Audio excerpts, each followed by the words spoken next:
Hello everybody, good afternoon and welcome to the United Stand. This is the Ole Gunnar Solskjaer press conference reaction for the Liverpool game. And yeah, look, I suppose looking at it straight off the bat, there's a lot to talk about.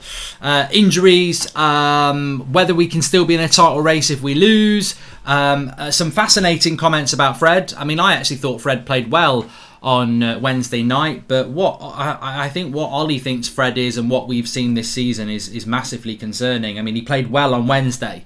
Let's build on that. But he's talking about him like he's the thing about Ollie for me is that when he talks about a player, literally like when he talks about his tactics, you don't get anything other than smile on the face, energy, effort. And I just wonder more and more if that's what his tactics are in a dressing room. I want more effort, because he mentioned in relation to Liverpool, you've got to give everything, and it's always about that. And it's look, I don't know. Look, maybe there must be more to it than that, but you don't really get any depth. And I've noticed this. He said it about Fred and McTominay a couple of weeks ago: energy, trust, and desire.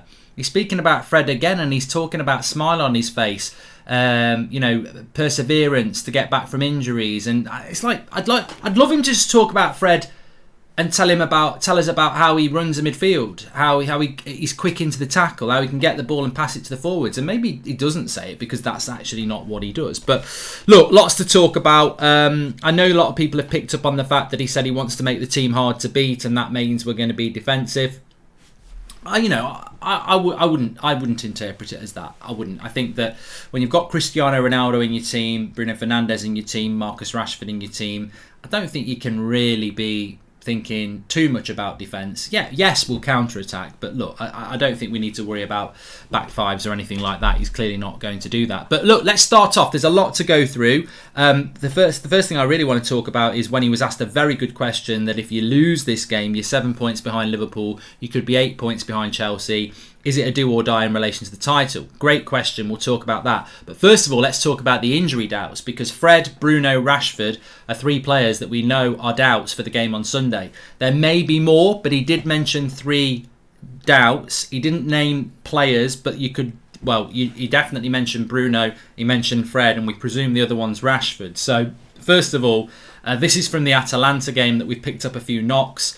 We know Rashford went off. We know Fred went off. And now we're hearing that Bruno has got a bit of a knock as well.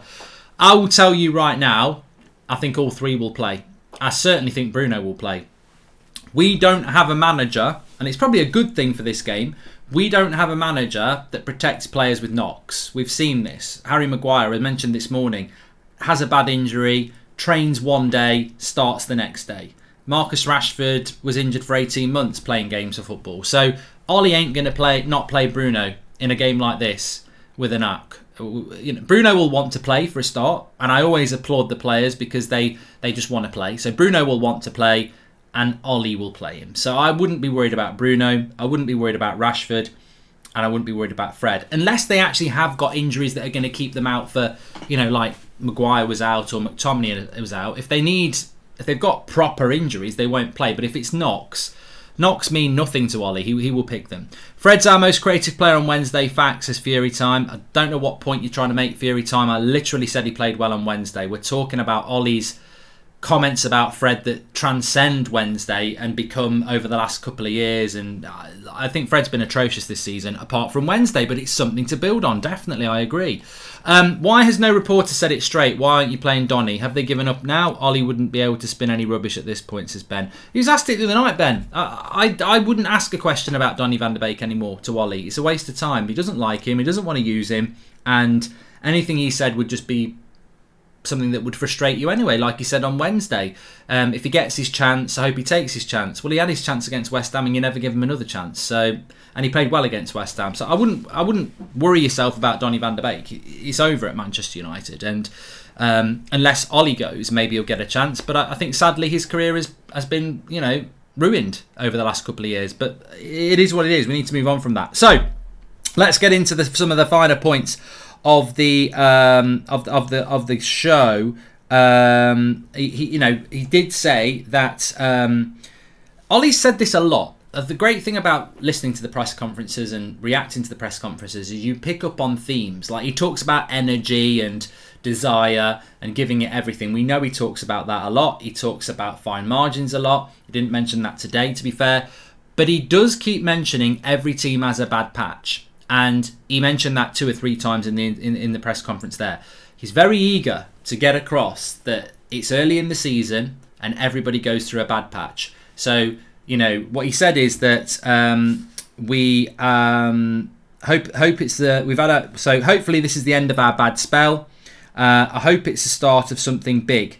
Basically that was to do with quite a good question again. It was like, when you're winning games late on, like we did on Wednesday, what momentum, and I remember I spoke about momentum yesterday because we need momentum in this game.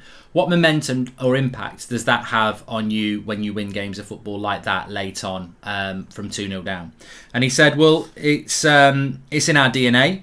It's in our fans' DNA. It's in our club's DNA that we never give up. And he's right. He is absolutely correct about that. He's very, very right about that. And our fans expect it. Our fans expect us to never give up, and this is why we've almost got the patent on this, the ownership on coming from behind, winning from behind. We do have that, and he went on to say, you know, the players came out and give it everything in the second half. He said we gave it everything in the first half as well, but we came out and we gave it everything in that second half, and that's what is expected. Hopefully that's the end of a bad spell. Hopefully it's the start of something big. Then he was asked, if you lose against Liverpool, you're 7 points off. If you win against Liverpool, you're 1 point off. So it's a proper 6-pointer, really. Also, if you lose to Liverpool, you'll be 8 points off Chelsea if they beat Norwich, which is what is everyone expecting. Is that making it, therefore, a do-or-die game for Manchester United on Sunday? To which Ollie answered, and I was quite surprised by this. He said that... that's to do with the top 6. He said... I'll tell you what he said about the top 6 in a minute. He said, every team goes through a bad spell. Every game is 3 points, so it's not just about this Liverpool game. And that, obviously, 7 behind... Sorry, I think we might have just dropped a little bit there. You should get me back. Let me just hold on for a minute and make sure people get me back. Just give it a refresh and it'll come back. Let me just make sure everything's running okay. Yeah, it was just a drop in the internet. We're back. Okay, so we're back. So we're talking about Ollie and what he said about us not being in a top 4 race. And he was also asked about pressure and Steve Bruce. And Steve Bruce had said that he'd been called lots of bad names and the pressure, he might not take another job after this. And Ollie's under a lot of pressure. Put your shoes on Ollie. Put yourself in Ollie's shoes, right? He's under a lot of pressure. If somebody says to you, if you lose on Sunday, is that the title race gone? And you say yes, you're screwing yourself. And I think sometimes we're overcritical, because if I'm Ole Gunnar Solskjaer and I get asked the question after taking 1 point from 9, if we lose to Liverpool on Sunday, is that you out the title race? If I say, as Manchester United manager, yeah, I put massive pressure on myself, and if we do lose, where have I got to go from there? So he has to say, it's early in the season, there's lots of 3 points available, and what else did he say? Every team goes through a bad spell. And what he's saying there is, we could still get it back, somebody else might have a bad run, and there's lots more points to play for. So I've got no problem with Ollie's response to, is it do or die for the title if you lose? And him saying, not really, it's early in the season, because he's got to protect himself, he's got to protect the players, and you know he can't come out and say, we're fucked if we lose, we're finished. He can't say that. So, but I will say it, and you will say it, if we lose to Liverpool on Sunday, the title race is gone. It is dead. I think it's probably dead anyway, but with only 5 points off the top, you've got to say it's not really dead, but I think it is. And the reason I think it would be over is because it's the quality of the team that you're chasing down. You can't be 8 points behind Chelsea, 7 points behind Liverpool, and 6 or whatever points behind Man City. You're not going to close those gaps on those 3 teams because they're relentless. So, yeah, I understand why Ollie says it, but if we lose on Sunday, that's why for me, if we lose in a certain way on Sunday, I probably would say we need to change things, because I don't think it's too early in the season. We'll have played, 9-10 games? It's not too early in the season. We're a quarter of the way through, and we've still got hard games to come. We haven't really got an easy game on paper for about 3 more games. So, and even then you've got Chelsea after that. So I think if we lose on Sunday, the title, even if anyone thinks it's still on, it is gone. The next thing he was asked about, which is interesting. Don't you worry if Pogba leaves in summer and Donny leaves in January next season, we might have a big problem in lacking a quality number 8, says Jubba. I worry about this now, mate. We've still got Pogba and Van der Beek, and he doesn't pick them over McTominay and Fred. So, just be McTominay and Fred next season, won't it? But look, he was also asked about last season's form against top 6, which I put my hand up and I said, I remember it now, but I hadn't thought about this. I always wrongly think that our record against the traditional top 6 is quite good. But it wasn't last year. We'd had 2 victories and I think we had quite a few draws. So our record against the traditional top 6 of Man City, Chelsea, Liverpool, Arsenal and Spurs wasn't very good last year. And Ollie was asked about this. And he said, well, what's the big 6 anyway? That's just made up of a band of brothers. Every game is difficult, and we've got no right to go into any game without giving our best. And he's right about that. He is right, but he's muddled up 2 points there. Because he said performances have been good, but results haven't. Is he blind? Says Alan. Again, I just take that he's protecting himself, Alan. If he comes out and says we've been crap this season and I've got to take full responsibility, he'd get murdered by the press. So I don't have a problem with Ollie trying to pull the wool over people's eyes about how good we've been this season. But the problem is, people have got eyes. We've been terrible this season. We've deserved to lose games. We've not been unlucky. We've been terrible. But I think last season we were terrible at times and we won those games. So fine margins, as we know. But going back to that point about being asked a question about how do you improve against the top 6, and then he says, well, what's the top 6? It's just a band of brothers. Every game's difficult. I'm sorry, Man City and Liverpool are much harder than playing Norwich or Southampton. So the top 6 is very important because they're traditionally the top 6, and therefore they're the best team with the best players. So it's a very valid question that he wanted to sweep under the carpet. And I don't know whether he's sweeping it under the carpet because he's under pressure, because he's got some big games to come, or because it's like, well, I don't know. To be honest, I would have spun it to my advantage because we've already lost to Villa, drawn with Everton and lost to Leicester. So you've lost to those teams that aren't traditional top 6 clubs. We're now going to play a few of them. I personally would just be like, this is the challenge. We win. These are the best teams in the league, and if we beat them, then that puts us in that category. But I don't think you can just say every game's difficult in this league, because it's not. It's not. I don't agree with that. I know people. I know we have got the best league in the world, but Arsenal are not. I don't know why I started with Arsenal. They'll love that.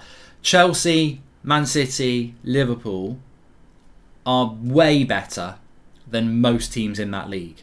So your record against the traditional top 6 is more important and more rewarding of a question when you're asked about it. You can't just say, well, what is the top 6? That's just a band of brothers that people have made up. Every game's difficult. It's not.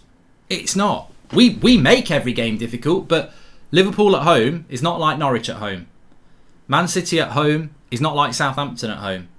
And Spurs away isn't like playing...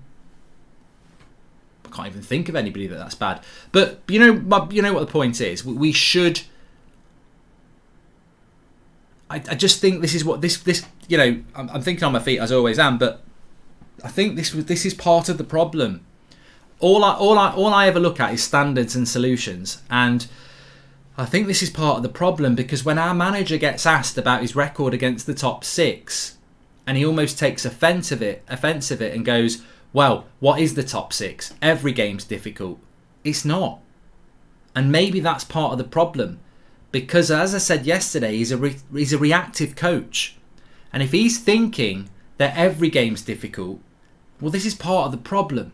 Klopp said in his interview today that, Scholes had said he'd be rubbing his hands together, Klopp, having watched United on Wednesday night. And he said, I'm not at one point did I rub my hands together. United had some good chances in the first half, and when they go for it, they're a problem. That's from Klopp, who were playing on Sunday, and he knows when we go for it, we're a problem. Problem is, you got Ollie, Mr. Reactive coach, who doesn't want to go for it unless he has to. And you've got Ollie saying, what's the top 6? Every game's difficult. So have we got Ollie, who goes, we're playing West Ham away. How's Moisey going to set up? Klopp won't do that. Pep won't do that. West Ham away, we play our way. And I think we're just too reactive. And I think Ollie puts too much respect on teams. And that's why we struggle against everybody. And I say everybody. We can beat everybody, but we can lose to everybody. And I just think we overcomplicate things because we're reactive. And I think that comes across very clear when Ollie says, what's the top 6? Everyone's a difficult game in this league. Well, they're not. Norwich are going straight back down. They're not. Most teams in that bottom half aren't anywhere near as good as the teams in the top 6. So, easy to analyse. But I've sort of come to that personal opinion that the reason we struggle is that we're reactive. And when we go for it, we're a much better team. But there you go. I felt he looked confident and relaxed in the press conference, by the way. If you want to take some positivity, I'm sure the players are feeling that as well after Wednesday. I think he didn't look under pressure. He didn't look scared. He didn't look worried. That's a testament to Ollie. I think that's a positive on Ollie. He always tries to live the life with a smile on his face. And as a person, I think I've never met the guy, but I think everyone I've spoken to who's met him says he's a really nice guy. And I think he's looking confident. And I think he's got to believe it, whether you believe it or not, or I believe it. I think he's got to believe that we've gone through a bad patch. He's got to believe that, and he said it himself, that game against Atalanta is hopefully the start of a good run that we're going to go on. And you know what? I look at that league table and I look at that where we are in the league, and I think, are we 5th or 6th at the moment? Someone in the chat will know. And I think I look at it and I go, even forget losing to Liverpool. If the results go the wrong way, we could be as low as 9th before we kick a ball against Liverpool. 9th. Well, if you lose, you're not getting any higher, are you? So and that's just Liverpool. I can't look at it and go, well, if we lose to Liverpool, then we win the next 3, we'll get back into the top 4. If you lose to Liverpool, you're going away to Spurs. I think we can win that. But then we're playing Man City at home. I'm not so sure about that. And then I think it's Palace away and then Chelsea at home. And I'm like, we've got to go on a run. We've got to go on a good run. And if we do go on a good run, anything's possible this season. And I would say this as a coach. I would say, if I was Ollie, I'd be saying to the players, look, it looks bad, but you've shown what you can do. And if we beat Liverpool, we can beat Spurs. And if we beat Liverpool and Spurs, we can definitely beat Man City. And then I'd expect us to beat Palace. And then you've got 12 points from 12. The league looks very different and you've got a very big game against Chelsea. So look, we're capable of doing that. And we've seen Solskjaer do that in the past. But I do look at that league table and I go, it is a worry as to how it can slip. And as we've said before as well, 1 point from 9, even if you beat Liverpool, that's 4 points from 12. That's not great, 4 points from 12, but you beat Liverpool and everyone will go, that's great. If you then draw with Spurs, that's 5 points from 15. And if you lose to City, it's 5 points from 18, which is terrible again. So I sort of agree with Ollie that the Liverpool game isn't do or die for a title race, because if you lose, I think it is. But even if you win, I still think for the next 4 or 5 games, we've got to go on a run, because if we lose another game in the next 4, I think we're in shit, big time. We've got to win and avoid losing, certainly. Just want to add in here though. I mean, I think a lot of people spend a lot of time sort of. There's a great thing here from Keema. He says, this Mark guy is literally dividing the fan base, and Ollie, no one is bigger than the club. I don't know what you're talking about, Keema. We're talking about press conference comments from our manager ahead of a massive game, and we're just having an open conversation about it. I don't divide anything. If anything, I try to unite this fan base. I really do not want to see a divided fan base. I think everybody's got a voice and everyone should be respected for having their opinion. Unfortunately, others don't want that. And specifically, the club don't want that either. But I just think, as I've said many times, too much praise leads to complacency. Too much criticism leads to disillusionment. And you should have a balance. And standards should always be at the head of the pyramid. That's what we should be trying to hit. Don't mention pyramids, because pyramids are from Egypt. And we know who's from Egypt. Who Ollie actually spoke about, actually, just before I move on to something else. Ollie was asked about the Ronaldo Salah debate and said, who's the better player at the moment. Obviously, Ollie said, look, he's going to go with Cristiano. I'm going to go with Cristiano as well.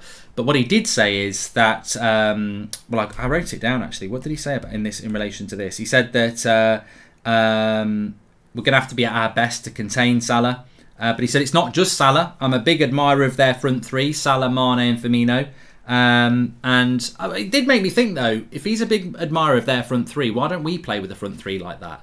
The great thing about Liverpool's front three is it's really balanced and it's really creative.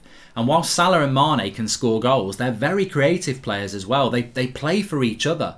Mane very rarely just tries to get the shot off. He will look to pass and move. He will look to play other people in. Even Salah, he can score very selfish goals, but he is quite a creative player. And Firmino, unbelievably selfless. So it's amazing that Ollie can say he's a great admirer of their front three, but we play nothing like the way their front three play. I'd like to see us play a little bit more like their front three, where they're all capable of scoring goals, but they're playing for each other. They're looking for the pass as much as they're looking for the shot, which I think some of our wide forwards, they're looking for the shot, and that's what they're looking for. But I did want to just bring in there, because we are talking about football here, and there is a real life element, of course. And he was asked that question about Steve Bruce and pressure. And Steve Bruce obviously got sacked this week. He said that he probably might not take another job. It had been a really hard job at Newcastle, being called fat and cabbage head and things like that, which are obviously not very nice. And Ollie was asked about the pressure. Now, I'm going to applaud Ole Gunnar Solskjaer here. I like Ole Gunnar Solskjaer. I want him to do well. I still hope, some would say pray, he can turn this around, because I think it's best for everybody if we don't have any more disruption. But that doesn't mean you shouldn't have disruption when it's not good enough. So, but I applaud Ollie, because he could have jumped on that and said, it's really hard being the Man United manager. I hear all the abuse and it affects me. And, he could have got a violin out and done that. And he didn't. He actually said that when you're in a high profile position, you've got to expect it. And you can't let it impact you too much. And I thought, you know what? In this society now, where everybody's a victim, our manager, who has had a lot of stick and does get a lot of stick, has an opportunity to say, it's horrible, I hate it. He actually comes out and says, you've got to expect it, and I don't let it impact me. And I think that, for me, gets a massive shout out, because there's not been lots to be positive about with Ollie, but it did make me think that, it's such a shame. It's such a shame we're at this point with Ollie where it's not really, well, let's be honest, it's not working out. Because I think he's a good guy, and I think he's got really good morals, and I think he's got a really good outlook on life, and I think he's clearly knows, and he said, look, I love being in this position. I'm fortunate to be in this position. I love my job. And he's also saying, look, I expect the criticism. I think he's under no illusions what this job is and how the pressure should be there. And I thought he answered that really well. And I think in a time where there's a lot of pressure on him and there's a lot of negativity, you shouldn't forget the man. It's not about the man. I think some people are very offensive towards Ole Gunnar Solskjaer. I think there's quite venomous words said towards him, and it doesn't need to be like that. If he gets the sack, I'd feel really sad.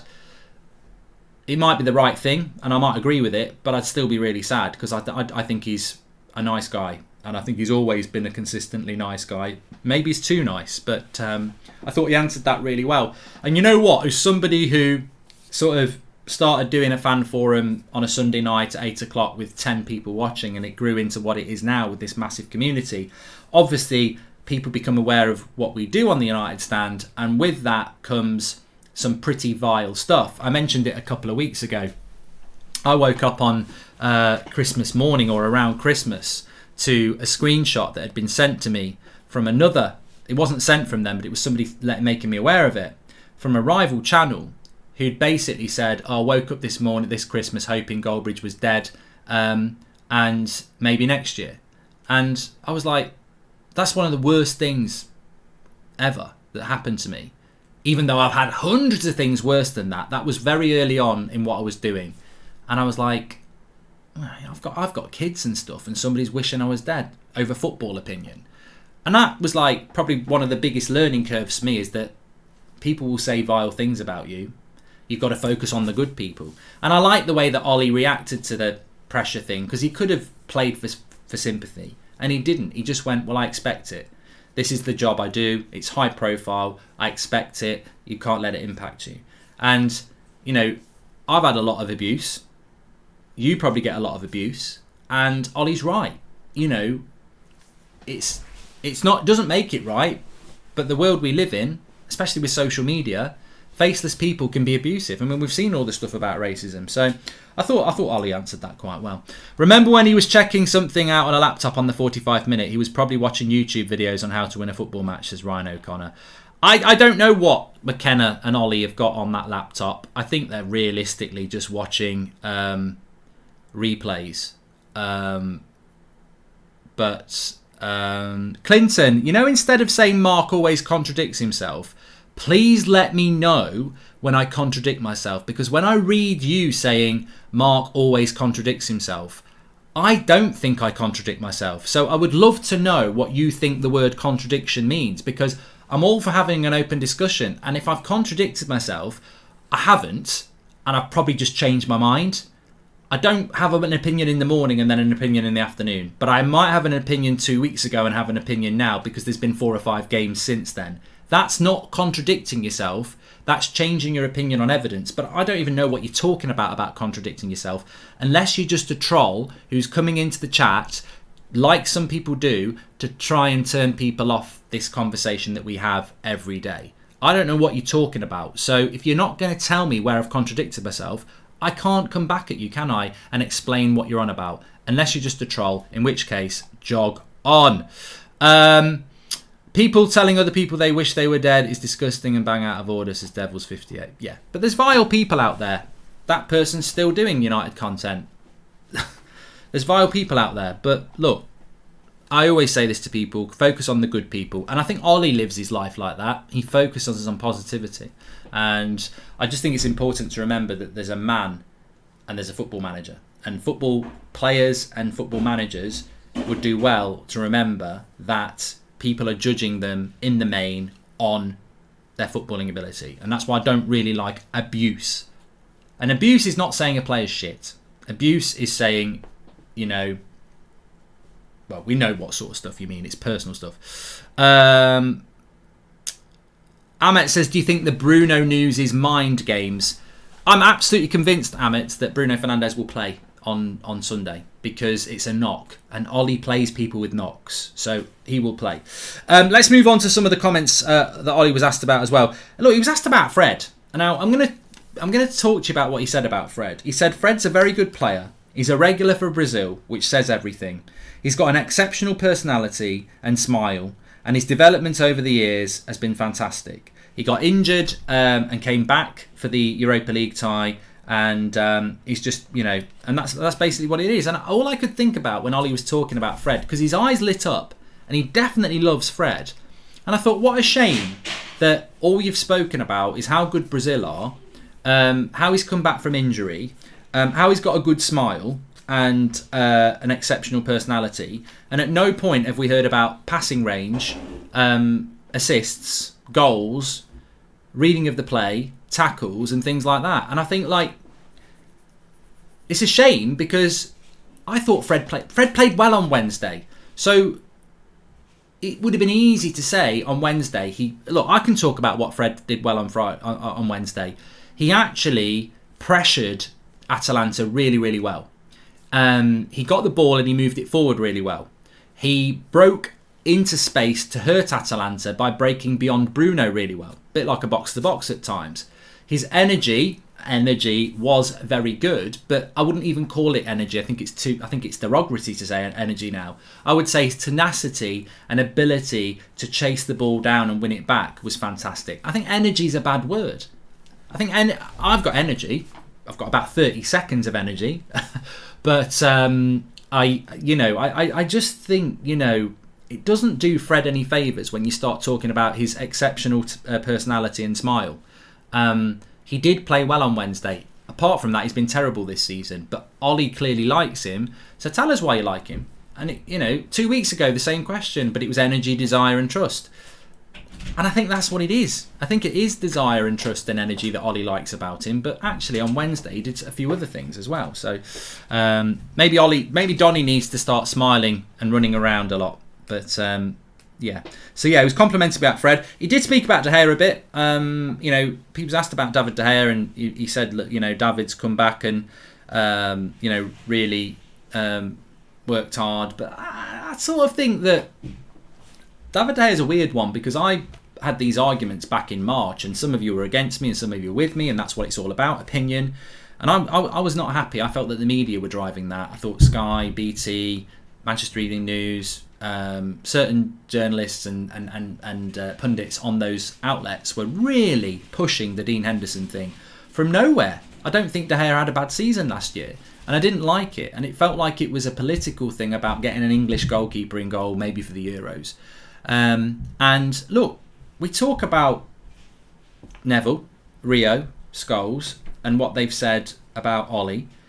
And I don't think Roy Keane should get away with it, but Roy Keane was really derogatory about David De Gea. And Roy Keane's my favourite outfield player for United in my lifetime. I think he's fantastic. I think I've never met him either, but I think his personality comes across as very interesting as well. So I really, really like him. But what he was saying about De Gea at the end last March was ridiculous.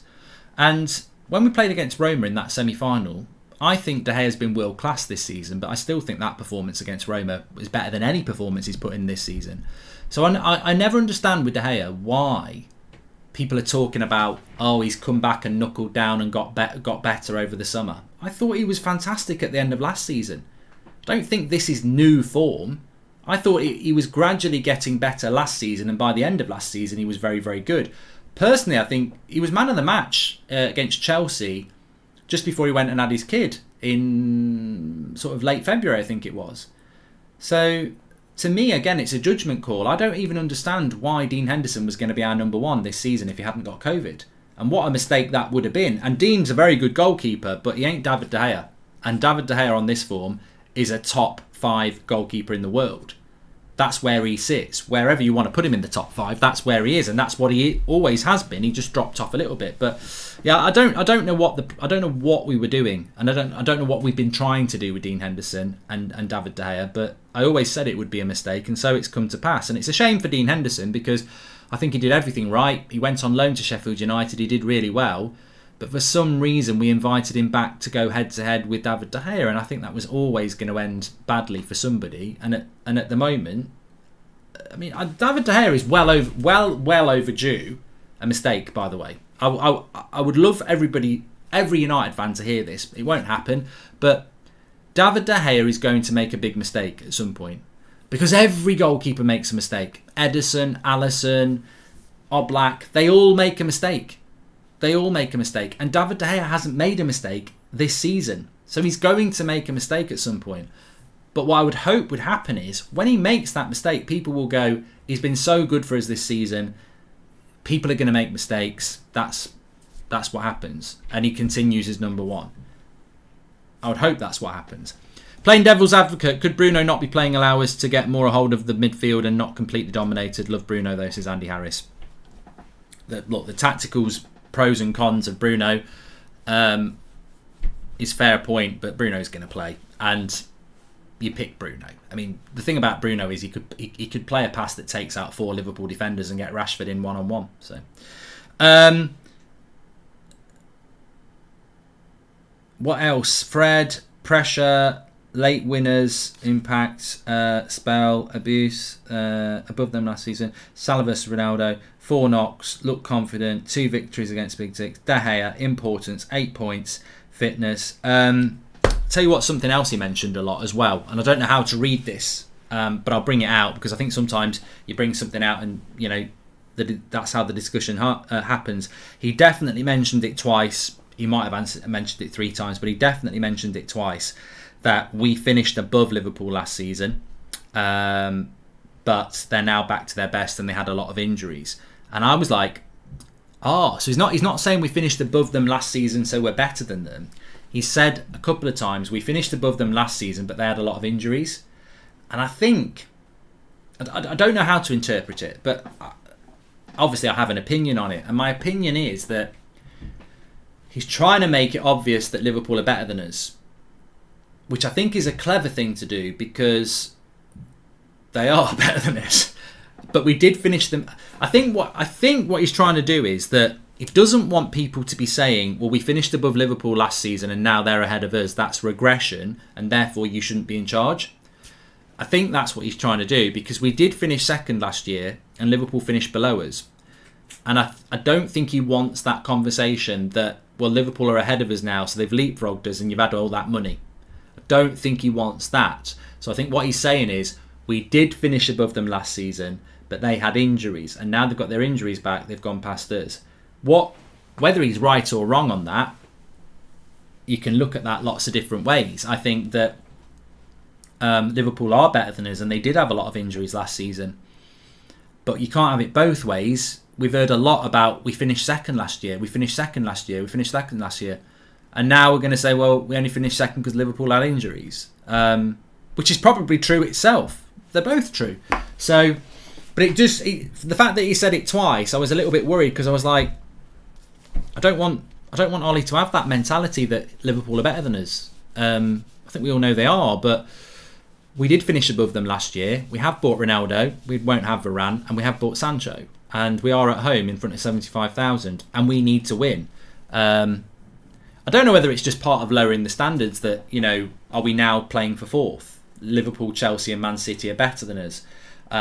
He said it himself, didn't he, when he was talking about the gap. If it goes to 7 points, we've got to improve to catch up with Liverpool. And I suppose that is a dropping of the standards because last year we did finish above Chelsea and Liverpool, and there may be reasons for that.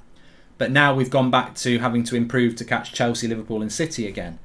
Well, have we not been here were we not here 3 years ago when you took the job? I mean, where's the progression over 3 years if we're still having to improve to close the gap on Chelsea, Liverpool and City? And I don't know. I think there is. We've seen it in the media, and I think we're seeing it with Ollie, and I hope we're not seeing it with the players, but I think we're seeing it with the club as well. They're starting to rejig the expectations for this season. Ollie said at the start of the season the aim is to be in a title race in April, and now it's like, we still need to improve to catch those teams, which is a lowering of the standards, isn't it? Remember when Ollie said he'd build a team around Pogba his first lie as a manager, and look where we are now with Fred still next to him. No upgrades, says Mario.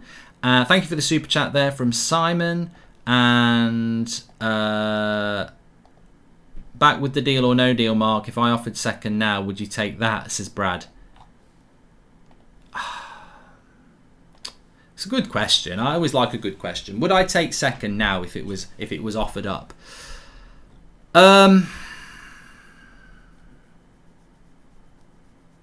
No. Which is a weird answer because I don't think we've got a cat in house chance of getting second. But the day I say I would take second in October is the day I've let my standards as a Manchester United fan drop. And I think second would be a major... No, it's not an achievement, but I don't think we're going to finish second. So why wouldn't I take second? But I think this is what we're talking about, standards. We should be fighting for the title this year. If we're not, then we shouldn't be talking about taking third or fourth or whatever. We should be talking about rejigging the coaching at that football club. Doesn't want people to expect United to compete with Liverpool. The fact he thinks that with this team is a joke. He's okay with lowering the standards, says Josu. And if Henderson had dropped performances half as good as De Gea, all the media in England would be milking it and wrote off De Gea immediately. Hypocrisy, says Anna Rudd. There you go.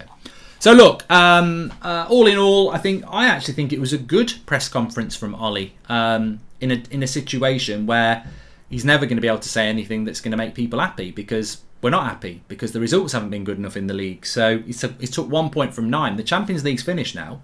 That Champions League we're not playing in that for a couple of weeks. It's now about the Premier League, and we've got 1 point from 9. we're in a really poor position, and we've got to pick up some results. And I wouldn't expect any United fan at the moment to be jumping for joy with where we are. But I think in the context of it, you know, Ollie's said what I would expect him to say as manager of Manchester United. And as always, the proof's going to be in the pudding. But he seemed confident. He seemed relaxed. I wouldn't worry about the knocks or injuries. I don't think Jurgen Klopp for 1 minute will be worried about that. I don't think Jurgen Klopp will have watched that and gone, ooh, Bruno's not going to play, or Fred's not going to play, or Rashford's going to play. Not going to play. They've all got knocks. They'll all play. And remember, we haven't got a game for a week. We're not playing till we're out the Carabao Cup, so we're not playing next week. We're not playing till Saturday. So playing Bruno with a knock on Sunday isn't going to put him out of a Champions League game on Tuesday or Wednesday. So they'll play, and the crowd will be up for it. And as I say, I just can't see us losing this game. But that doesn't mean we won't. That doesn't mean we won't lose. But I can't see us losing the game. I really can't. I think we'll be too good. And I don't think we're too good. I just don't see us being sat there on Sunday night with 1 point from 12. I don't know when that ever has happened. When was the last time we took 1 point from 12? I mean, it probably happened under Van Gaal or Mourinho, to be fair, but I don't remember us ever taking 1 point from 12. I am going to be doing my career mode at 3 o'clock. If you want to tune in, it will be on Goldbridge TV on Twitch. I'll tweet it out off at Mark Goldbridge. But we're back at 7 o'clock tonight because there's an 8 o'clock match, which I'm doing a watch along on That's Football for. So 7 o'clock tonight on United Stand. Thanks everyone for watching. Make sure you smash a like on the video and subscribe, bottom right hand corner. And I will see you on Twitch if you're going to join me for the career mode, which was very good yesterday actually. Man United career mode. If not, I'll see you at 7. Thanks for watching. Take care, and I'll speak to you in a bit.